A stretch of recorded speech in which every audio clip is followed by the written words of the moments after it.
जी, मुझे पता था शो के दौरान अभिषेक ने काफ़ी बार ईशा के बारे में बताया था कि लोग फाइनली अभिषेक की जो रियल पर्सनैलिटी है वो देख पा रहे हैं, वो सपोर्ट कर रहे हैं, वो ढेर सारा प्यार भेज रहे हैं, उसको बहुत अच्छा लग रहा है देख के। एंड आई थिंक अभिषेक के लिए बहुत ज़्यादा मुश्किल था ये इस रिलेशनशिप से निकलना बिकॉज़ वो बहुत ज़्यादा अटैच थे ईशा से एंड एक बहुत ही आप कह सकते हैं कि जी नहीं, मैं समद को नहीं जानती और मुझे एक्चुअली पता भी नहीं था कि शी इज़ डेटिंग समर्थ। मुझे पता था आई हैड हर्ड कि she is seeing somebody else ये तो मैं जानती थी बट वो कौन था उसके बारे में मुझे कोई आइडिया नहीं था। अभिषेक जैसे थोड़े सेंसिटिव हो, थोड़े इमोशनल हो आप अपने इमोशंस पे इतना कंट्रोल नहीं रख पाते तो I think it is very natural because मैं कहीं न कहीं बहुत रिलेट कर पाती हूँ अभिषेक से। आई डोंट थिंक वो किसी को जलाना चाहते हैं, अगर मूव ऑन हो रहे हैं, ये तो बहुत अच्छी बात है, यही तो चाहती थी ईशा कि वो मूव ऑन हो जाए। बट सारी जो कहानी है वो अभिषेक, ईशा और समर्थ के इर्द-गिर्द ही फिलहाल घूम रही है। तो किसी और की अपनी कोई पर्सनल स्टोरी या कोई पर्सनल जर्नी बाहर आते हुए मुझे अब तक नहीं नज़र आई है। ऑफ कोर्स कुछ कंटेस्टेंट्स हैं जिनसे बहुत ज़्यादा एक्सपेक्टेशंस है, जैसे कि अंकिता हो गई या मुनव्वर हो गया। बट अभी भी अब देखना पड़ेगा कि आगे जाके इनकी जर्नी कैसे शेप अप होती है। नमस्कार दोस्तों, टेली रिपोर्टर पे आप सभी का स्वागत है। बिग बॉस 17 का जो गेम है, वो दूसरे-तीसरे हफ्ते में ही थर्ड गियर में चला गया है। काफ़ी इंटरेस्टिंग माहौल बन गया है, घर के बाहर भी काफ़ी बज़ बना हुआ है। और आज हमारे साथ जुड़ी हैं अभिषेक कुमार की बहुत अच्छी दोस्त निवेदिता पाल जी। नमस्ते, आपका बहुत-बहुत स्वागत है टेली रिपोर्टर पे और आप कैसी हैं? बहुत-बहुत शुक्रिया आपका, मैं एकदम बढ़िया हूँ, बहुत ही मज़े में बिग बॉस एन्जॉय कर रही हूँ। कैसा लग रहा है big boss? As an audience क्या कुछ कहना चाहेंगी इस साल के कॉन्सेप्ट के बारे में?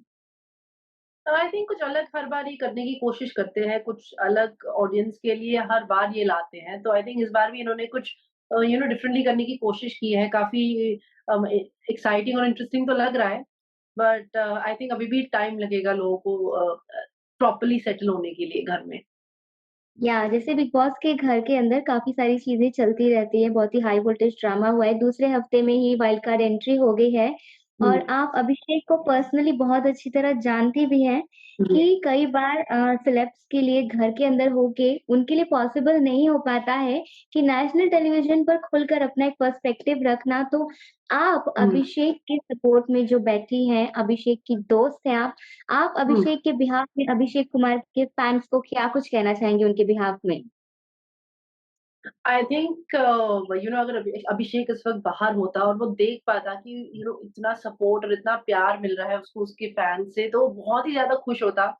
And I think as his friends, as his supporters, as जो भी है, as his family, we are all very happy और बहुत अच्छा लग रहा है देख के कि लोग फाइनली अभिषेक की जो रियल पर्सनैलिटी है वो देख पा रहे हैं, वो सपोर्ट कर रहे हैं, वो ढेर सारा प्यार भेज रहे हैं, उसको बहुत अच्छा लग रहा है देख के। जैसे कि आपने रियल पर्सनैलिटी की बात की, तो रियलिटी में कभी-कभी कुछ ऐसी चीज़ें भी सामने आती हैं, जो उतनी ज़्यादा अच्छी नहीं होती, आई प्लीज़िंग नहीं होती, काफ़ी अनएक्सपेक्टेड चीज़ें हो जाती हैं। बिग बॉस के अंदर भी लाइफ़ जैसा कुछ चल रहा होता है, तो अभिषेक और ईशा मालविया के रिश्तों के बारे में आप क्या कुछ कहना चाहेंगी? क्या आप उनके रिलेशनशिप से बहुत ज़्यादा वाकिफ़ थीं?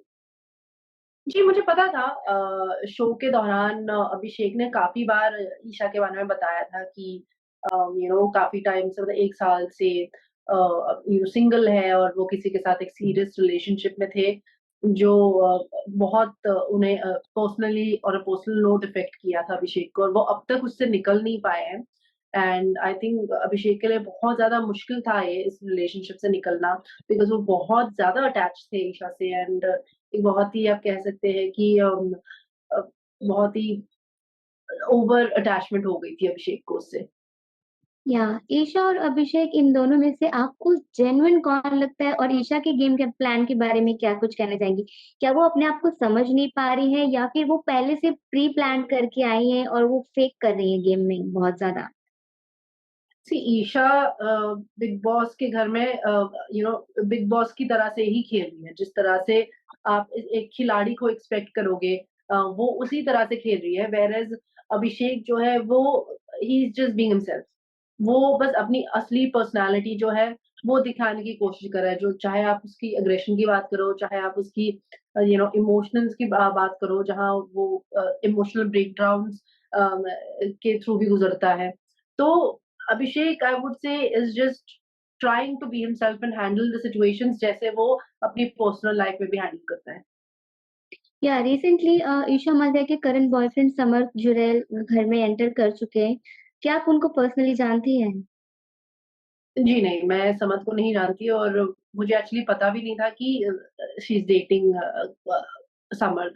मुझे पता था आई हैड हर्ड कि she is seeing somebody else ये तो मैं जानती थी बट वो कौन था उसके बारे में मुझे कोई आइडिया नहीं था। या जैसे कि अभिषेक जिस तरह से घर में आए थे, बहुत ही अटैक मोड में थे, उनका काफ़ी सारा झगड़ा भी हुआ कई लोगों के साथ। लेकिन जैसे राइट। ही समर्थ की एंट्री हुई, तो अभिषेक का एक वल्नरेबल साइड, एक सॉफ्ट जी, इमोशन सबके सामने जी, बाहर आया और सडनली ऑडियंस का परसेप्शन चेंज होने लग गया और वो एक करेक्ट। बहुत बड़ा सपोर्ट सिस्टम मिलने लगा। तो आपको क्या लगता है कि क्या सिचुएशन में उस वक़्त उन्होंने रियल में वो सारी चीज़ें एंगर और डिस्प्लेज़र पूरा उन्होंने फ़ील किया या फिर वो उस वक़्त अपना वोट बैंक बनाने में लगे हुए थे गेम में? सी वोट बैंक तो ये सब तो बहुत दूर की बात है, बट जब आप ऐसे सिचुएशन में डाले जाते हो और आपके सामने एक ऐसा बंदा खड़ा है जो उस लड़की के साथ है जिनके लिए आप अब भी फ़ील करते हो, तो किसी को भी आई थिंक बुरा लगेगा और अगर आप अभिषेक जैसे थोड़े सेंसिटिव हो, थोड़े इमोशनल हो आप अपने इमोशंस पे इतना कंट्रोल नहीं रख पाते, तो I think it is very natural because मैं कहीं न कहीं बहुत रिलेट कर पाती हूँ अभिषेक से। आई थिंक हम सब एक ऐसे सिचुएशन से तो गुज़रे हैं जहाँ हमारा एक अच्छे नोट पे ब्रेकअप नहीं हुआ हो। पर आई थिंक ऐसा बहुत कम लोगों के साथ हुआ है कि आप एक ही घर में उस बंदे के साथ डाले जाते हो जिसके लिए आप अब भी फ़ील करते हो और उसके ऊपर से जिस लड़के के साथ वो अब है, वो भी आपके सामने आ जाता है। तो जो सारी चीज़ें एकदम से आपके सामने आ जाती है, तो आप बहुत ज़्यादा हेल्पलेस फ़ील करते हो, आप बहुत ज़्यादा हर्ट फ़ील करते हो एंड अंदर एक फ्रस्ट्रेशन भी होती है जो एकदम पाइल अप करके बाहर आती या जी अभिषेक के इमोशनल हेल्थ की बात की जाए तो कई बार उनके फ्रेंड्स ने भी ये बात कही है, उन्होंने खुद भी कहा है कि उन्हें काफ़ी वक़्त लगा अपनी है। रिलेशनशिप से मूव ऑन होने में और वो अब भी ईशा को बहुत ज़्यादा मिस करते हैं, उन्हें पसंद करते हैं। हुँ, ह्यूमन ग्राउंड लेवल पे उनकी काफ़ी इज़्ज़त करते हैं, लेकिन हाल जी। ही में एक प्रोमो सामने आया है जहाँ पर वो फिरोज़ा खान यानी कि खानज़ादी के साथ काफ़ी ज़्यादा अटैच्ड होते हुए नज़र आ रहे हैं। एक बहुत ही जी, लव मोमेंट क्रिएट हो रहा है, रोमियो जूलियट वाला एक माहौल देखने के लिए मिला। बालकनी में जी। जाके उन्होंने खानज़ादी तो उसके बारे में क्या कुछ कहना चाहेंगी? वो हमेशा ईशा से बोलती तुम इतनी जल्दी मूव ऑन कैसे हो गई? कुछ लोगों का भी ये कहना है कि अभिषेक इतनी जल्दी मूव ऑन इसलिए क्यों हो रहे हैं क्योंकि वो समर्थ के रहते ईशा को जलाना चाहते हैं। इसके बारे में ये आपको कितना जेन्युइन सी लग रहा आई है?